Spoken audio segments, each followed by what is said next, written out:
All right, everybody. We just got out of a segment where we were talking about Elon Musk's biggest fan, his number one disciple, Mr. Beast, a man who talks about wanting to be the next Elon Musk, a man who has gone on record to say multiple times that Elon Musk is one of his biggest inspirations, who talks like Elon Musk, tweets like Elon Musk, has a fan base that is now as blind and bought into his fake character and hype as Elon Musk. Honestly, he's achieved a lot of things in that respect. So what better of a segue than for us to talk about Elon Musk? Because it turns out the original fail-son billionaire, apparently he was saying like he's going to be the world's first trillionaire recently. Good luck with that, man, when you consider where his companies are right now. He's in a bad spot right now. If you remember, about a month ago, 2 months ago, X, aka Twitter, got banned in Brazil because Elon Musk refused to comply with Brazilian laws about, the type of content that can be posted on the platform and accessible to their users there. And Elon Musk refused to comply with demands to remove certain content from the platform that spreads misinfo, that encourages violence, that kind of thing. Some of the content itself is just outright illegal, right? And Elon Musk refused to comply with these demands, and the site got banned in Brazil. And this is a big problem for Twitter when you consider the fact that Brazil made up a substantial portion of their user base. It was pretty fucking bad. And Elon famously said that he will never give in to these people's demands, no matter what, because he is a man of the people, and he is a man of free speech. So, he gave in to their demands and walked it back. And Twitter is now coming back to Brazil, unsurprisingly, after, less than a month? And on top of that, Elon is getting sued in multiple directions right now. And on top of that, Elon is also seeing record low profits from Tesla. Like, Tesla's hype is starting to fall out from under it. The lack of actual delivering on its promises and the lack of actually meeting the level of growth that it needed to sustain to continue being the kind of company that it's been for so long, it's fallen off. They can't do it anymore. Tesla and Elon Musk's other hyper overvalued companies are losing that value, even in the eyes of those that overvalue them. And so he's in a bad spot right now, and it seems like he's getting desperate, even walking back some of his biggest promises, like doing this.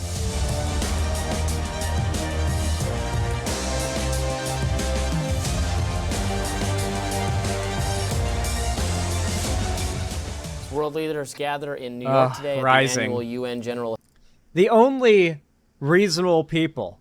Obviously, a lot of this is also going to be dunking on Rising's dumb arguments, because I've never in my entire life watched an episode of Rising where I did not frequently spot really dumb arguments and points frequently being made.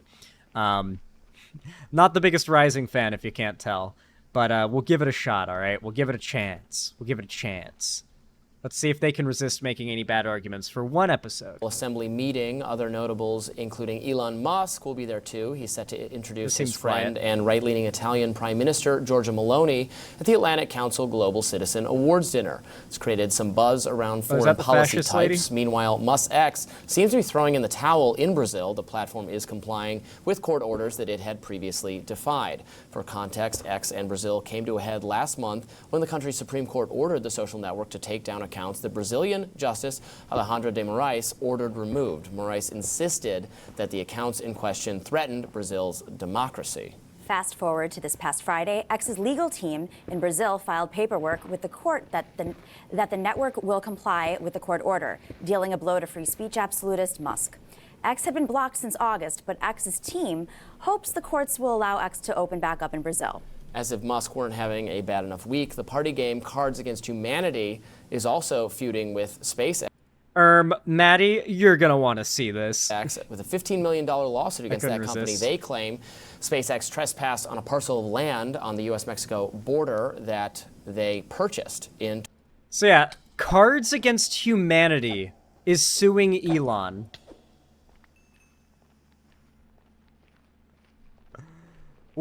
Like, bro. What did he do to Cards Against Humanity? What did he do to warrant the suit?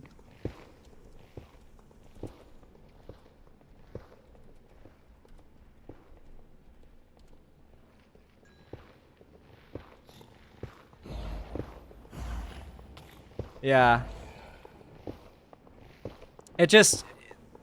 It's I don't know what he did to Cards Against Humanity to earn a lawsuit there, but we'll see how that goes. 2017, after Trump won, planned to build his border wall. Cards Against Humanity crowdfunded a plan to thwart Trump's proposal. They raised money from 150,000 subscribers to buy the land on the border and prevent the wall from being built. Now they are alleging that SpaceX is encroaching on that land to house building materials for nearby project. In a statement, the games team wrote that after catching Musk... That is amazing. That Cards Against Humanity raised money to buy up land and prevent Trump from building border wall there. And now Elon Musk is getting sued because he broke property law, which is pretty serious. Like, even for someone as wealthy as him, not as easy to just buy his way out and lawyer his way out of trouble here. I don't know. I just find it funny.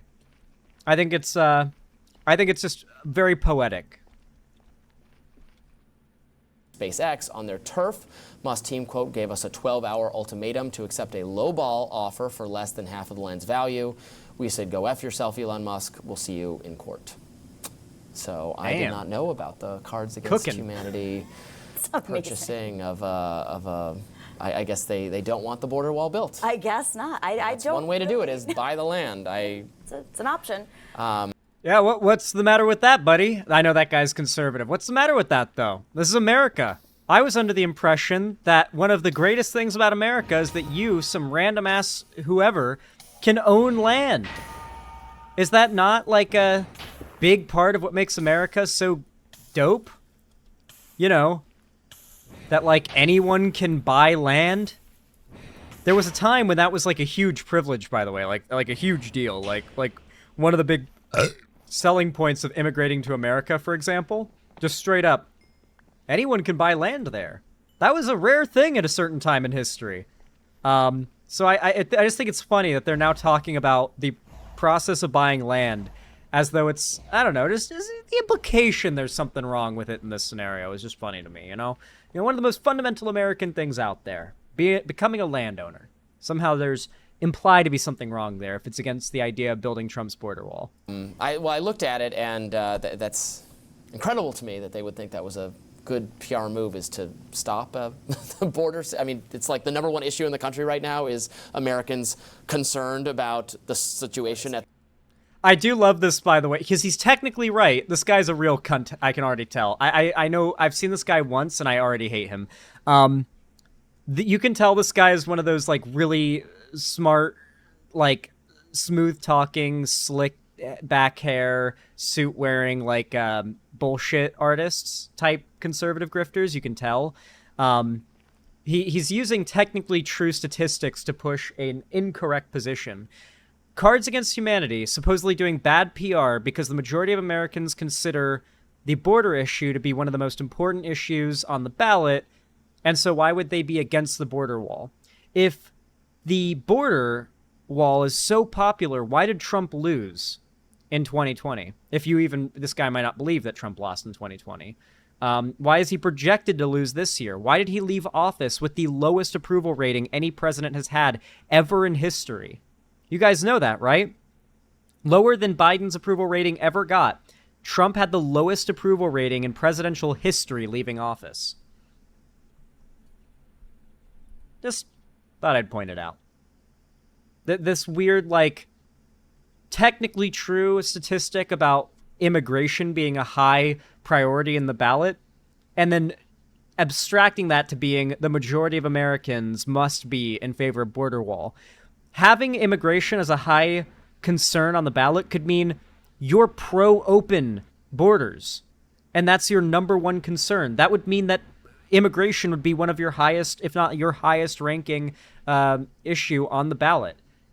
Americans concerned about immigration does not automatically mean Americans anti-immigration. Otherwise, Trump would have swept in 2020, and he wouldn't have had the lowest approval rating ever when he left office, because he wouldn't have left office. At the southern border, and what was popular in 2017 was to make that effort more difficult, but different times. Well, the government can still, this is an immigration conversation, but the government can still build on the edge of their land because they still have the rights to do that. With that being said, it is fascinating. I wonder if there's a sale on Cards Against Humanity, given how much they're taking on Elon Musk so aggressively. But listen, I mean, what's happening in Brazil, this is a huge market. Is this like the Elon Musk fan hour? Like, are they... Rising has always been this, like, depraved attempt at appearing centrist and balanced, where you've got, like, the host that's supposedly left-wing and the host that's supposedly left-wing or right-wing, but the host that's right-wing is a fascist and the host that's left-wing is, like, at best, a populist dumbfuck at best, completely incapable of defending, like, populist progressive positions, or such a populist that they're basically conservative. It seems like that might be this lady right now. What point is she making?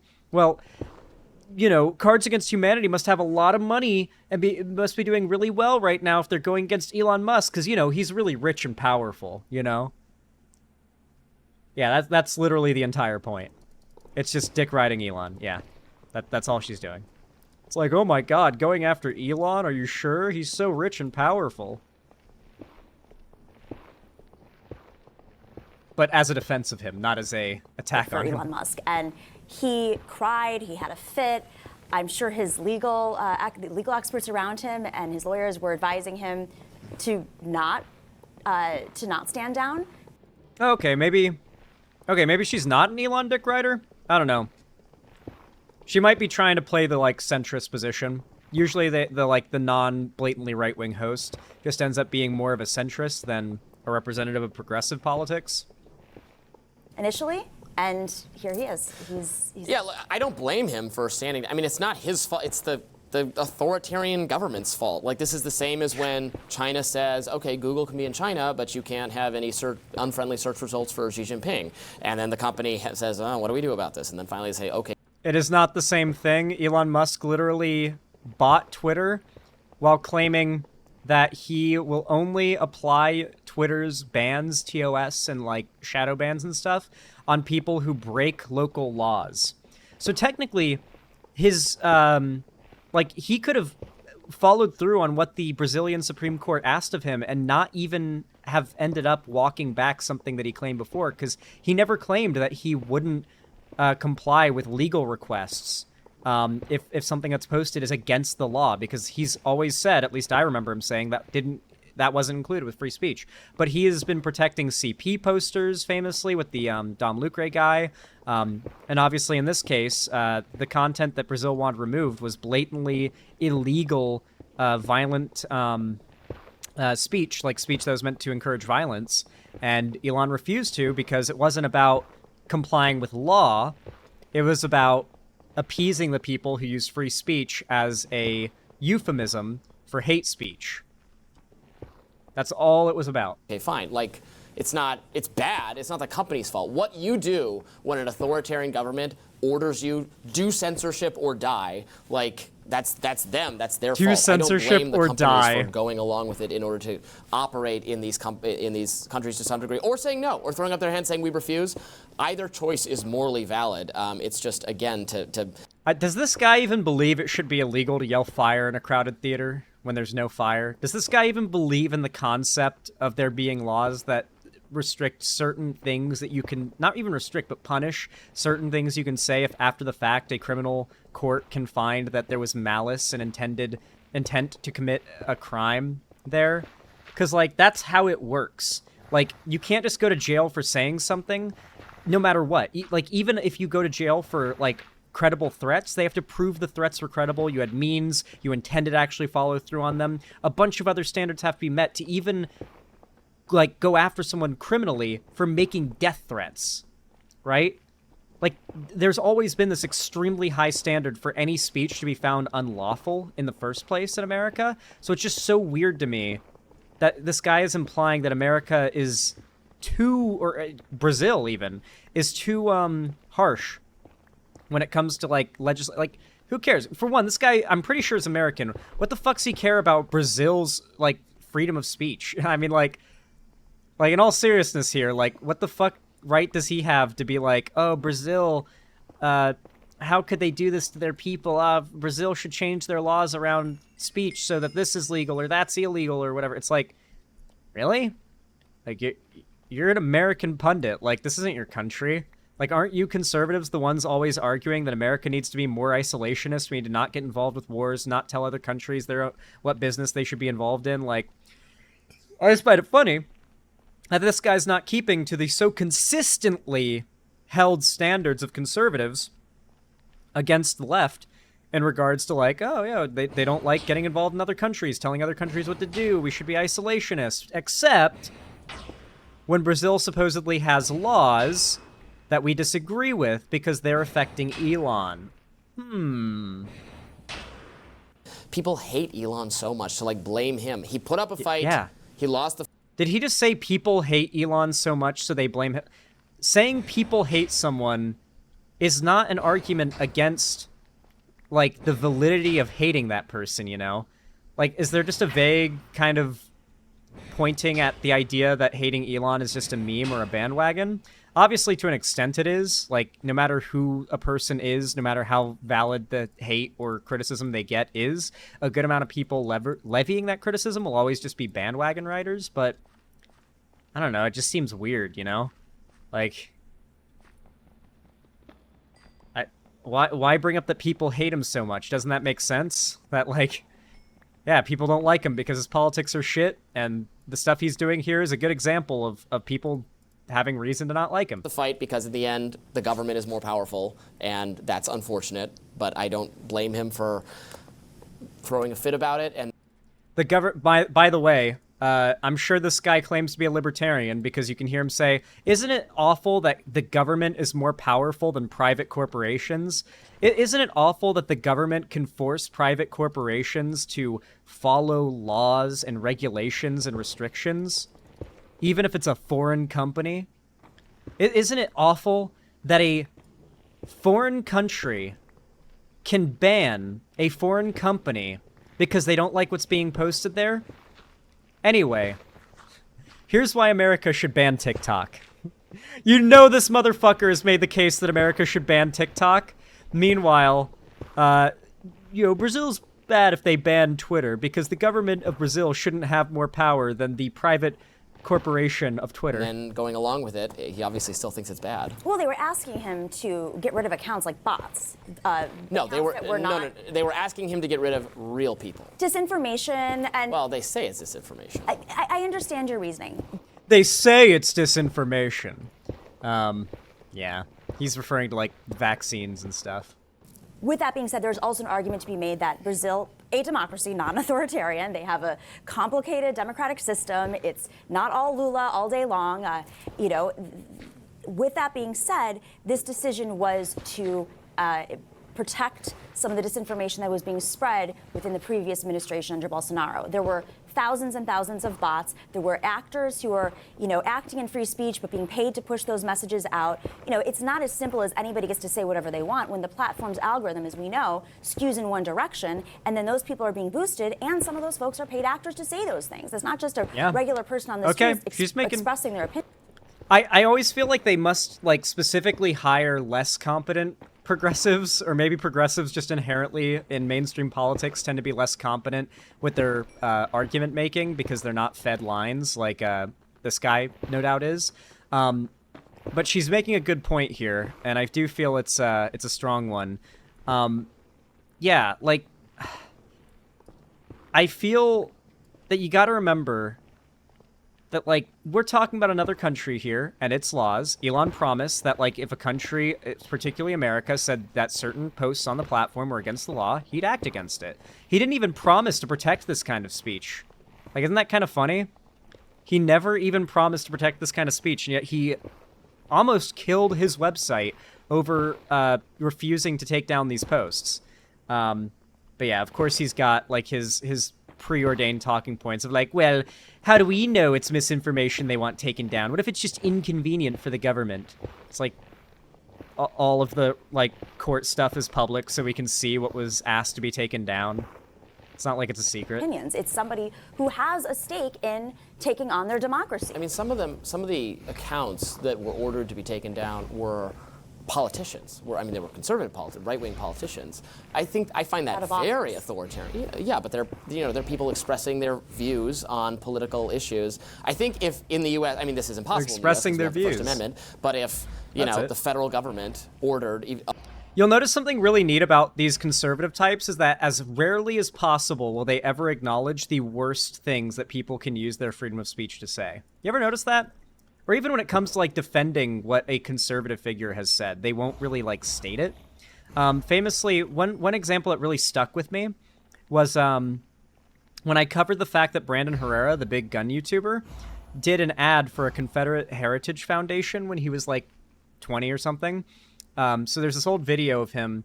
I say old, it's like, like 6 or so years old, where he's wearing like this Confederate flag shirt and he's standing in front of like a Robert E. Lee statue doing an ad for this Confederate Heritage Society. And he's calling the Civil War the War of Northern Aggression and talking about how like the lost cause myth and shit and saying like, oh yeah, these brave sons and daughters that died for the South and the freedom of states' rights and all that. And it's just like full on Confederate propaganda. I brought up that video and showed it and covered it on stream. Obviously, the Brandon Herrera fans, the conservatives, and even the Nazis came in masse to defend this. Something I noticed, though, since the majority of comments were not from literal Nazis, just normal, maybe even just right-leaning, like Brandon Herrera fans, a lot of them defended what he said and did. They defended the fact that he was, like, making Confederate ads, and they attacked me, of course, for criticizing him, because he's their YouTube guy. But what I found really interesting is only the blatant Nazis would say what he had said or acknowledge what he had said in that clip that I based my entire segment off of, right? Like the Nazis would come along and say, yeah, he's right about the slavery being good and the War of Northern Aggression. Like they just own up to what he says there and say, yeah, and he was based. But the majority of comments are from people saying, you're insane for thinking he's a Nazi for this. You're calling him a Nazi over some old videos. They refuse to say you're calling him a Nazi because he did an ad for a Confederate Heritage Foundation where he calls the Civil War the War of Northern Aggression. They won't refer in any specifics to that language because it's so blatantly awful. So instead they have to use this vague descriptions of it. I've noticed that in my comments when it comes to me showing stuff like that, like the Brandon Herrera example. I've noticed it with stuff like this guy, where he can't even just say, I believe in defending hate speech and misinformation because I'm a free speech absolutist. He's too much of a pussy to stand by the fact that free speech absolutism means you're in favor of hate speech and misinfo, because it's free speech absolutism. He's too much of a pussy to own it. He pretends as if he is only in favor of this, like, somehow magically ordained, only true, good, useful speech, I guess.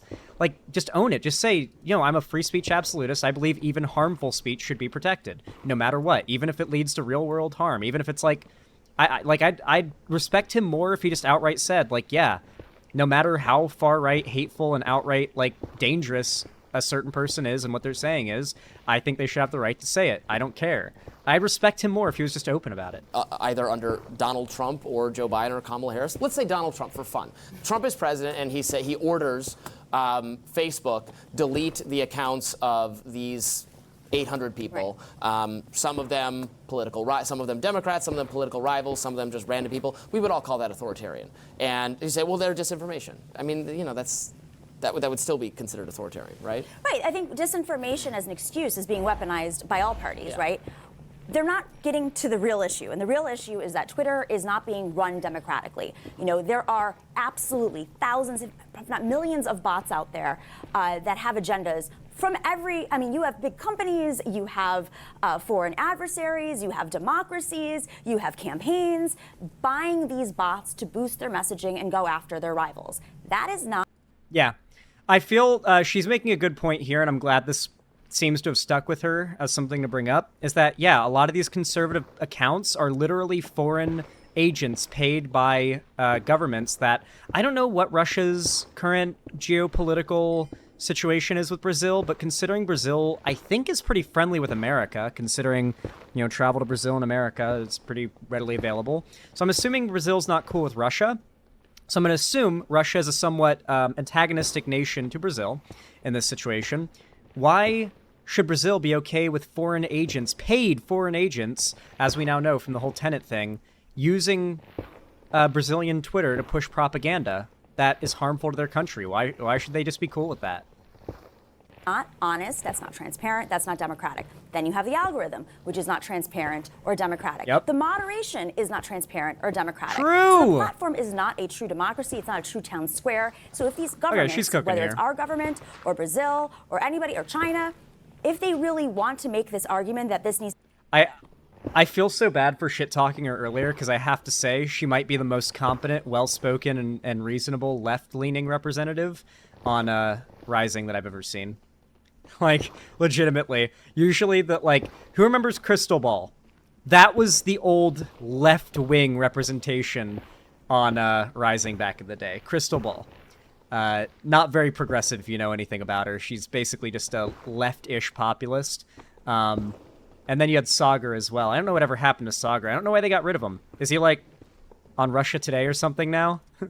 What does Sagar do now? Is he just gone? What's his deal? I've not heard about that guy in forever, dude. Needs to be a democratic place and that we believe in free speech, then it actually has to be a democratic place. Well, but I would say, but the company is not required to operate in a democratic way. No company, in fact, does. He promised to. Right now, it's not a democracy. Well, you're making excuses for Elon Musk. You're implying that it is unreasonable or weird to hate him, as many people do, which he indicated before. So, yeah, that is actually a valid argument to make, that Elon Musk did promise to run this platform like a democracy, freedom of speech, and the marketplace of ideas and all that. And he's not followed through on that. He is unfairly banned and moderated against progressives on the platform, giving blatant favoritism to conservatives. He has broken the law by hosting everything from child pornography and snuff films to misinformation and calls for violence on the platform. He's earned this hate that he has gotten. Even his own fans are probably pretty fucking peeved with him when you consider the fact that he didn't really follow through on a lot of his promises. I mean, a lot of his fans were probably right. Well, I mean, yeah, a lot of his fans are pretty fucking pissed at him, actually. That completely stands. His fans are pissed at him. A lot of them expected that Twitter was going to be way better off than it's been. In fact, a lot of his even more dedicated fans beyond just the conservative sphere are mad at him because Tesla is facing record low profits, as I mentioned before, and this has meant some of the most loyal employees at Tesla. These motherfuckers who have been part of Tesla, working those factory lines since before it was even close to profitable, working for ridiculously low wages, with the only promise at the end of the tunnel being a massive stock benefit that they were going to get, that they would get a bunch of shares in Tesla stock, which by the time the company is, at its destined point, would be worth an insane amount, and they would get free Teslas and yada yada. These Tesla employees were a different kind of Elon Musk fan because they based their entire livelihood on the hope that Elon Musk's projects were going to pay off and end up being the next big thing. And here we are now with massive layoffs happening at Tesla and numerous Tesla employees coming out to say, oh my God, I feel so fucking played. And it's sad. I don't even find it funny. Not even in the slightest bit do I find it funny. If I showed you some of the videos of these people giving interviews, you might, almost want to tear up because it's... I don't envy the situation some of these people are in. They got played. They weren't like the rich crypto bros on Twitter that are saying slurs and posting Elon Musk fan bullshit.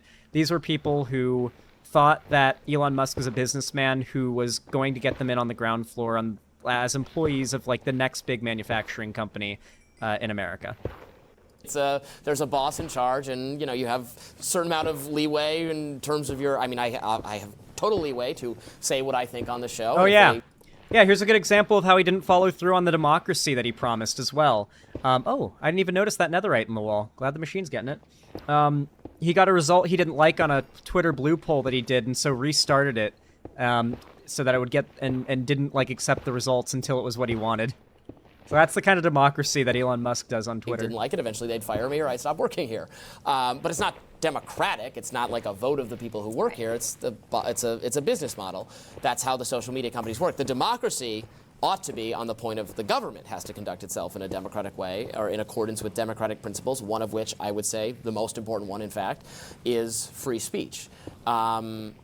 And the whole, I mean, I obviously think the social media companies should be more transparent about how the moderation is done, in part because of how much we learned. We talked to Matt Taibbi about this earlier today, how much of the moderation was being done at the behest of government. So I certainly want more transparency around that, and I want more transparency around the algorithm too. But the algorithm... All meaningless, empty platitudes from this guy. All just meant to acknowledge the criticism and point that she just made without actually... acknowledging it, like to pretend to acknowledge it is what he's doing, because this was a very good call out on her part on Elon, like blatant hypocrisy right there, lies, not following through on his promises, etc. And the excuse is, well, you know, you can't be perfect, you know, we grade Elon on a curve. Is always, I mean, the algorithm is mostly serving a business interest, right? It wants to show you more of the kind of content you want to engage with. That's not entirely true. Okay, the business interest is outrage, right? It is.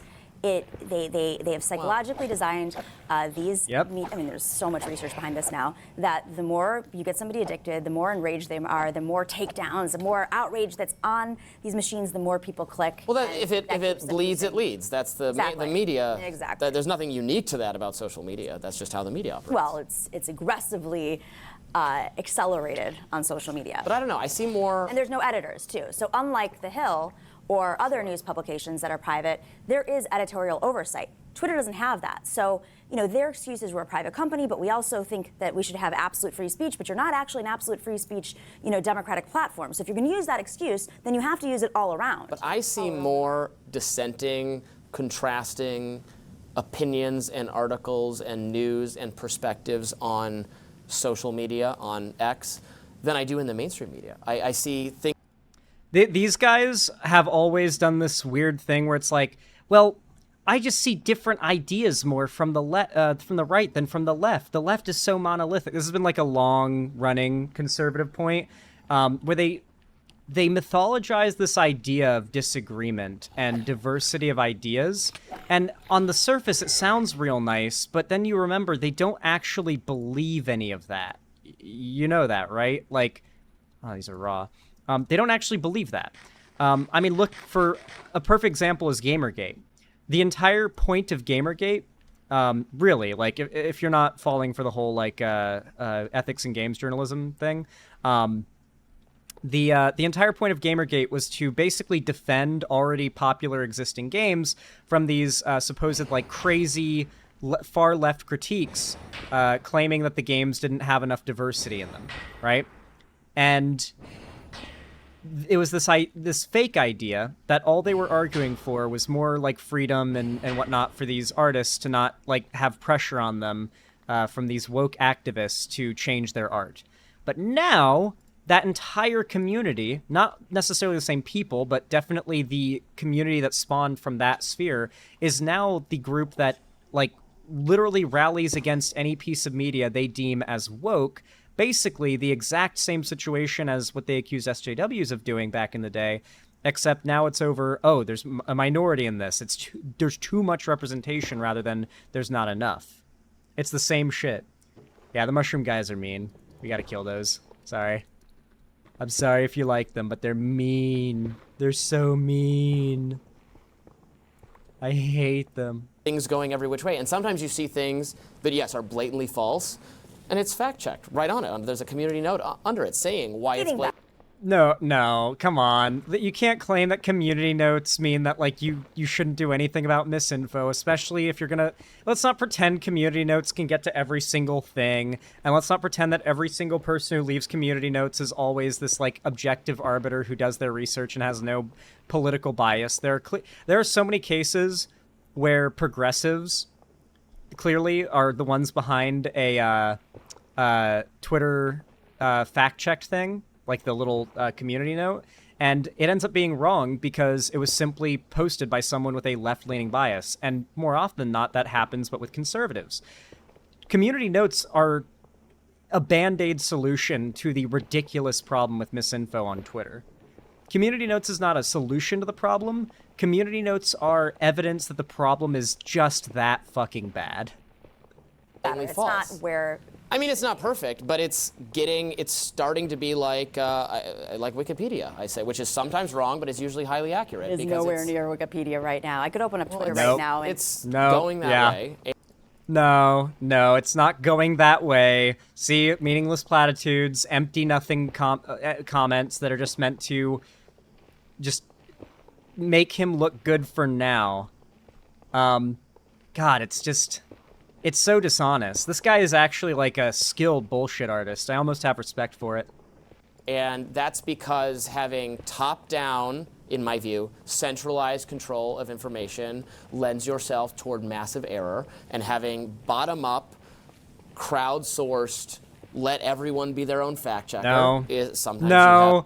No, letting everyone be their own fact-checker is not what that is. It's remember, everything he says meant to sound good. When you think about it for more than a second, bullshit. Completely meaningless, empty bullshit every time. Are we gonna... Oh yeah, we need to stop this thing now. Ooh. About to hit lava. Yeah. Okay. All meaningless platitudes, all just meant to, okay. All just meant to, sound right to just your average normie, to be honest. Like, these are talking points that sound good, but if you know who's saying them and why they're saying it, it's like, I know what you're doing. I know what you're doing, and God knows what he's doing, too. Have errors, but he's gonna know. When he gets up to those pearly gates, he's gonna know. That's the way I think social media companies should go. Or also just allowing more customization for the user experience. So, like, if you don't want to see what the mainstream media considers disinformation, you should be able to just check a box, and then fine, all of that is out of your content. And yeah, so the reason why he's saying mainstream media considers disinformation is obvious. I mean, like, he's got his whole, like, alt media agenda thing he's got going on. That's why the right is so, like, heavy into the alt media thing. They try to convince you that you can only trust alt media, as if somehow dudes with absolutely no oversight or accountability for lying, who just have channels online where they make more money by appealing to the echo chamber beliefs of their audience, they would have you believe that is somehow a more trustworthy source of news and information than mainstream news outlets, which, for all of their flaws, and they have them, have, like, pretty strong ramifications for reporters even making honest mistakes. Especially so if a reporter was to knowingly lie. Like, if a journalist knowingly lies on any of the, like, mainstream news outlets out there, like, they're losing their job and getting blackballed from the industry of journalism. They'll only be able to make a living in, frankly, right-wing media from that point, because they'll have been laughed out of the industry, the space, I guess. Even Fox News? Yeah, believe it or not, Fox News, while they have some of the least strong, obviously they, like, tell their reporters, like Tucker Carlson, their people to push misinfo. When it comes just, like, their regular reporting, they have a general lean towards truthfulness when it's not, like, a politically...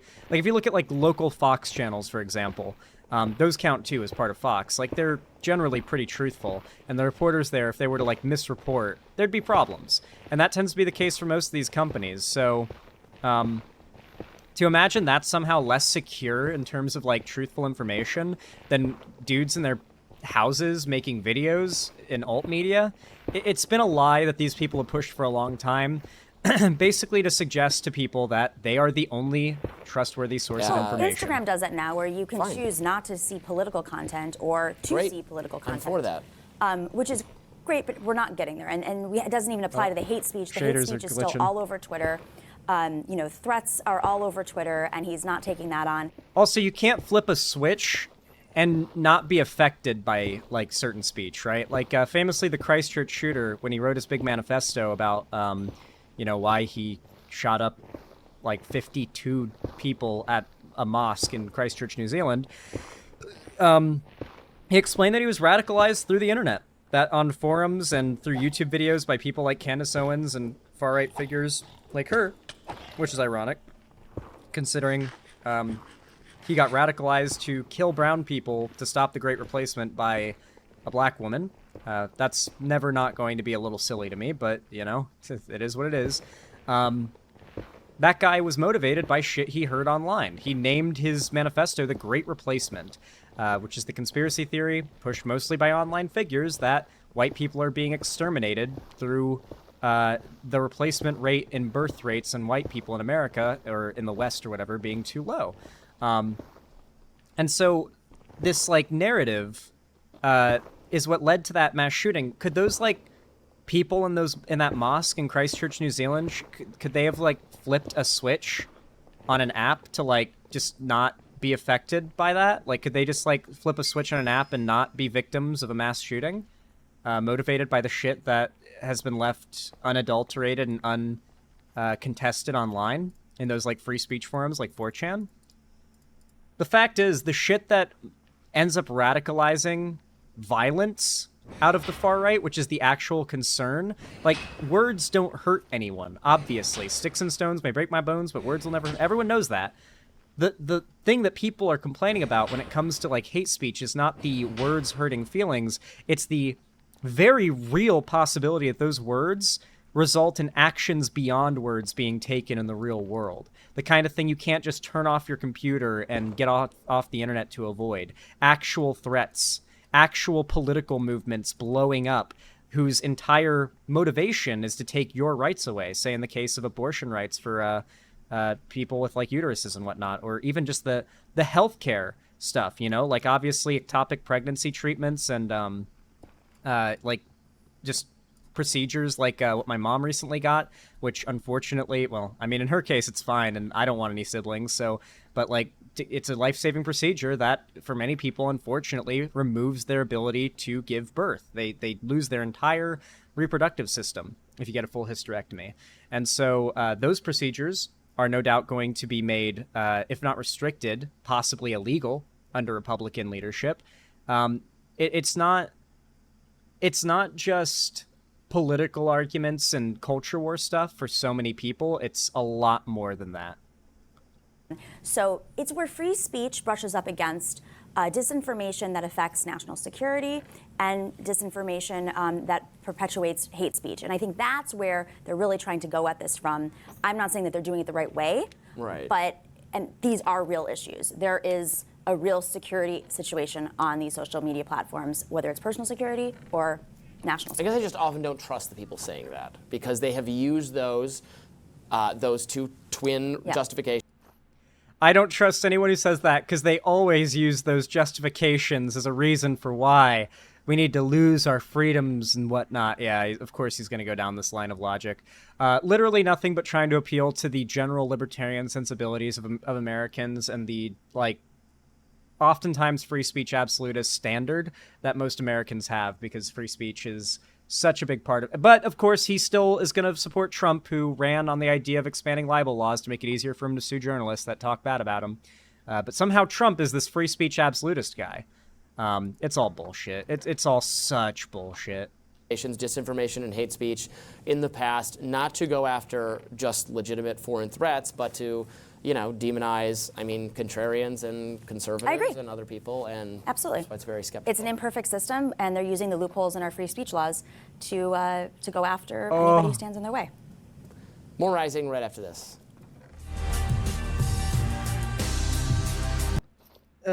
God, Rising is such a pain to watch, but it was the only mainstream thing that's covered this Elon stuff, and I figured it would be fun. Oh, jeez, I hate that guy. I don't even know his name, and I don't want to know it. Don't tell me. Don't tell me his name. I don't want to know. I don't want to know. Anyway, good God. I am so happy to see that Elon Musk is kind of nearing his downfall. We can only hope, at least. I do not like him. His name is Alex Haley. I do not like him, and I want him to fall. Yes, Alex Haley is who I'm talking about, myself. I do not like that guy. I hate him. I want him to fall off. Can they please just replace him with the next fascist that plays the conservative role on Rising, please?